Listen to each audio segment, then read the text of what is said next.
వారు వింటున్నారు. చాలా స్పష్టంగా చంద్రబాబు నాయుడు గారు కూడా ఇంతవరకు కూడా చెప్పడం జరిగింది, చాలామంది కూడా చెప్పడం జరిగింది. తెలుగుదేశం పార్టీ అనేది కూడా మద్దతు లేకపోయింటే కేంద్ర ప్రభుత్వం అనేది కూడా ఒక రోజు కూడా నిలబడదు, వెంటనే కూడా దిగిపోవాల్సిన పరిస్థితి వస్తుంది అని.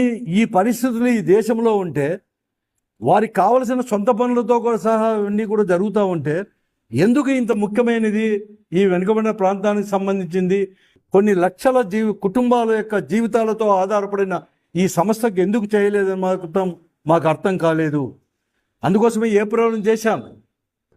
వెంటనే కూడా దీన్ని పునరుద్ధరించడానికి చంద్రబాబు నాయుడు గారు కూడా ఇనిషియేటివ్ తీసుకొని స్వయంగా పోయి ప్రధానమంత్రి గారితోనూ దేశ హోమ్ మినిస్టర్ గారితో అమిత్ షాతో కూడా మాట్లాడి వెంటనే తీసుకొని రావాలని చెప్పేసి, లేకుంటే ప్రజా ఉద్యమం అనేది కూడా ఇప్పటికే కూడా మొన్ననే చూశారు మీరు.